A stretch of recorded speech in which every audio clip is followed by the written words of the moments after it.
Hello tout le monde. Salut. Nous c'est Pauline et Brice, on est pendant 1 an en Asie du Sud-Est. Actuellement on est à Phitsanulok en Thaïlande. On vous embarque avec nous. Bienvenue dans ce 7e récit d'aventure.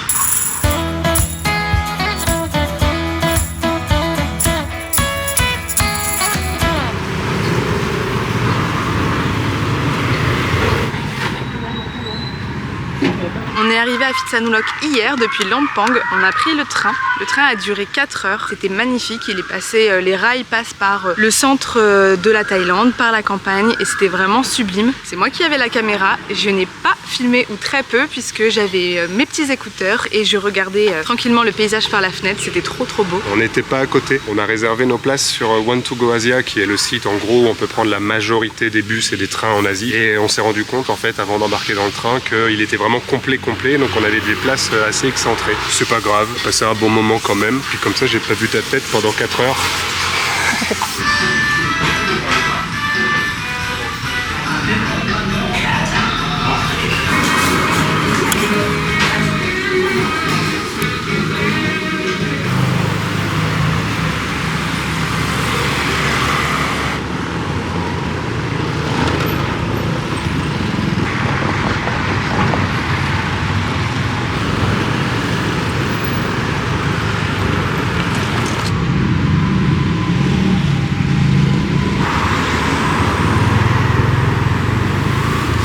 On est actuellement au Folk Museum du Sergent-Major Tawi. C'est un musée qui regroupe beaucoup d'outils utilisés dans l'histoire de la Thaïlande au fur et à mesure des siècles, aussi des machines d'agriculture, des machines d'usine, plein de choses qui étaient utilisées ici traditionnellement et qui le sont encore aujourd'hui. Et c'est un musée qui a été créé du coup par le Sergent-Major Tawi. À la base, c'est sa collection personnelle et en fait, ils ont décidé d'en faire un musée.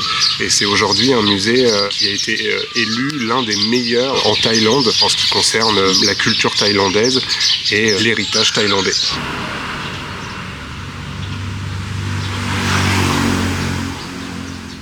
C'est lui le sergent-major. Ce qui est drôle en Thaïlande, c'est qu'à chaque fois qu'on rentre dans un lieu comme ça, c'est très personnifié. Tu vas dans un musée qui a été fait par un artiste, il y a toujours l'artiste comme ça, des statues de l'artiste partout. Un petit culte de la personnalité à chaque fois dans les endroits où on va, c'est assez marrant.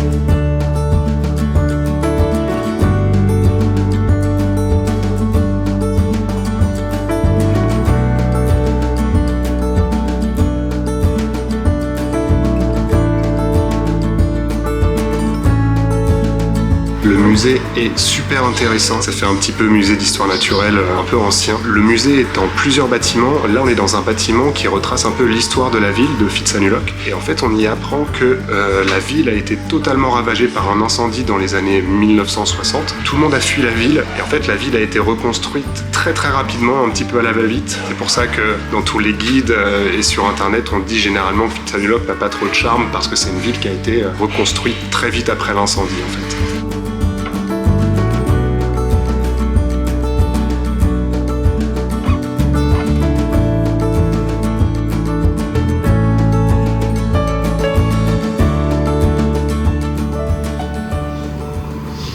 C'est vraiment trop drôle de voir le témoignage du sergent. Sergent-major. Le sergent-major. Il explique vraiment que quand il a commencé sa collection, sa femme le prenait vraiment pour un fou. Et il a pas pu s'en empêcher en fait. Il a promis qu'il arrêterait et en fait il s'échappait en douce pour continuer sa collection. Et du coup dans son témoignage de voir aujourd'hui que l'importance que ce musée a pour la culture thaï, c'est presque un peu émouvant je trouve pour ce petit monsieur. Ouais, c'est vrai. C'est le travail de sa vie et on l'a pris pour un fou et au final aujourd'hui on paye pour voir son travail quoi. Donc c'est presque l'histoire un peu d'un shonen en fait.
faut que j'arrête de filmer. Le vlog il va durer 30 minutes, mais c'est trop bien. Je m'attendais pas à ça. L'ambiance du musée est vraiment super. Je sais pas, on s'y sent bien, c'est super intéressant. Il y a des tonnes de choses à regarder. Trop cool.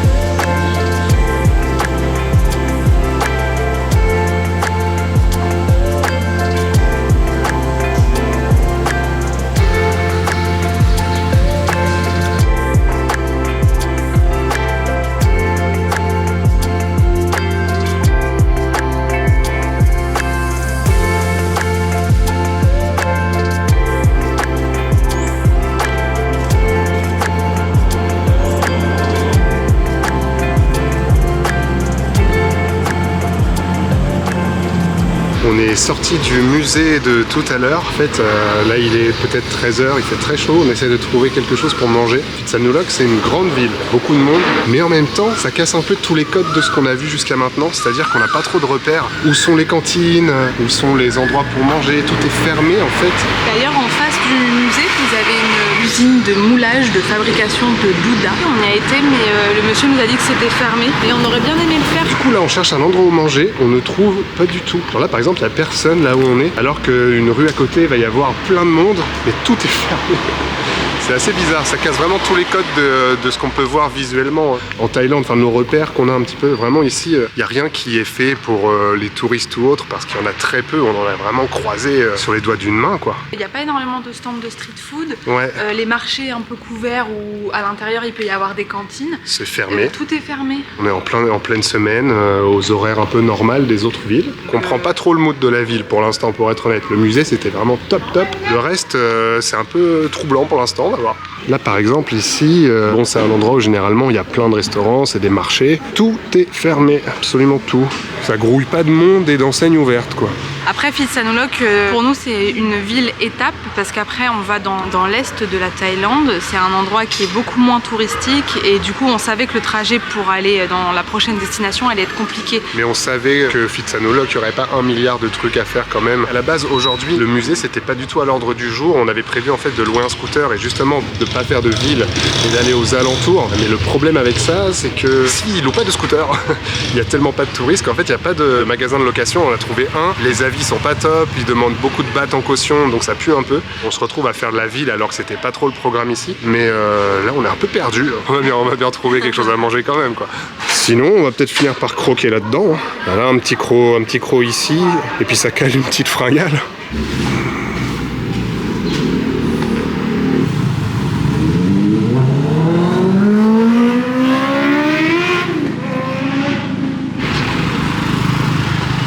Et même au niveau de l'accueil ou de comment est-ce qu'on est perçu par les habitants ici, c'est un peu mitigé. On a beaucoup de sourires, de hello, par exemple des enfants et tout. Et en même temps, des fois, on nous regarde hyper intensément, ouais, sans sourire. Donc, est-ce que c'est juste de la curiosité et de se dire, bah, qu'est-ce qu'ils font là tous les deux? Ils se sont perdus. On buvait un café à un moment donné et on était juste à côté d'une grande baie vitrée et de l'autre côté, il y avait un trottoir et il y a une personne justement qui passait et elle s'est arrêtée et elle nous a fixé comme ça pendant super longtemps. Un peu gêné quoi. Il n'y a pas de sourire, il n'y a pas non plus de signe de méchanceté.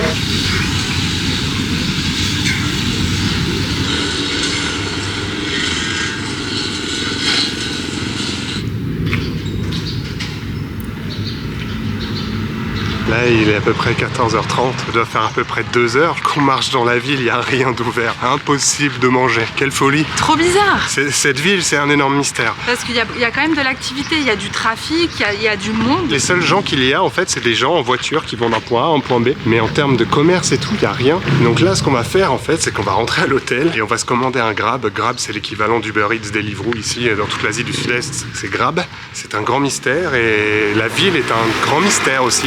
Bon, du coup, après ce magnifique fail, on est rentré à l'hôtel. Du coup, on loge au Kiat Women Hotel. On avait une grosse promo sur Agoda. Même. Ouais, on avait une grosse promo sur Agoda. Du coup, on est bien claqué parce qu'on a beaucoup marché ce matin. Il a fait très très chaud. On va pas ressortir, on va prendre un peu de temps pour nous, tranquille. Du coup, juste petit conseil pour Phitsanulok, si jamais vous vous arrêtez ici, peut-être prévoir une seule nuit. Je pense qu'une nuit, ça peut suffire. Nous, on en a pris 3 parce que comme d'habitude, on préfère prendre le temps quand on arrive quelque part. Prendre le temps dans une ville où on a l'impression qu'il n'y a pas grand chose à faire. Enfin... Ouais, pour l'instant, pas une super impression de la ville, on va pas se mentir. Non. Enfin, c'est pas, voilà, c'est un peu mort, il n'y a pas grand chose à faire. À tout de suite. On est le lendemain matin, on a un peu traîné ce matin dans la chambre d'hôtel, on a pris un petit déjeuner tout tranquille. On est au Wat Phra Ratana Mahatat, c'est le temple le plus iconique de la ville. Donc on va faire un petit tour, essayer de se renseigner un petit peu sur l'histoire de l'endroit. Et puis voilà.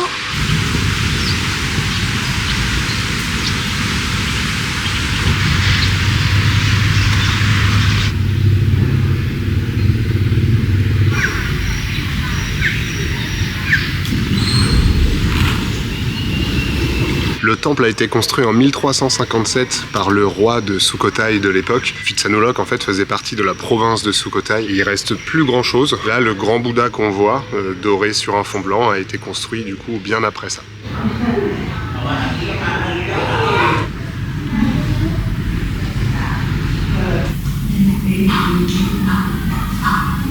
Du coup, on va reprendre les différentes postures et attitudes du Bouddha. Pour ceux qui n'ont pas vu, dans notre précédent récit à Lampang, j'ai commencé à expliquer les différentes postures du Bouddha, puisqu'il y en a 13. Et donc, celle qu'on voit juste ici, c'est le Bouddha qui est protégé par le Naga, avec sa position de prise de la terre à témoin. Et le Bouddha qui est assis en tailleur, avec les deux mains jointes comme ça au niveau de ses jambes, c'est le Bouddha qui a l'attitude de la méditation, c'est le Samadhi. J'espère que ça vous plaît ces petites minutes, c'est pas sorcier.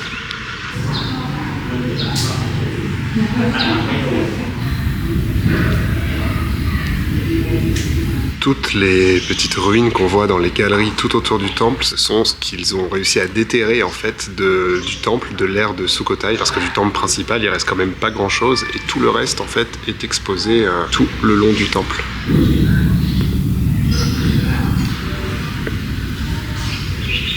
Au XIe siècle, la ville de Phitsanulok était un petit avant-poste khmer du nom de Song Kwae, qui veut dire deux rivières, parce que la ville est traversée par deux rivières, la Nan et la Kwae Noi. Au cas où vous ne l'auriez peut-être pas remarqué, on est un peu obsédé par tout ce qui touche à l'Empire khmer. C'est quelque chose qu'on nous apprend pas à l'école, on nous apprend plutôt l'Empire romain et ce qui touchait à l'Europe, alors que l'Empire khmer, ici en Asie du Sud-Est, dans la péninsule indo-chinoise, c'était à l'époque quelque chose d'incroyable, tant en tant qu'architecture, que mode de vie, que technologie même. C'est quelque chose qu'on adore depuis notre visite au Cambodge. On a lu pas mal de choses à ce sujet. Et dès qu'il y a quelque chose en rapport avec les Khmers ou l'Empire Khmer en général, on est tout de suite un peu des étoiles dans les yeux. Ouais, c'est hyper passionnant. C'est hyper passionnant. Hyper passionnant.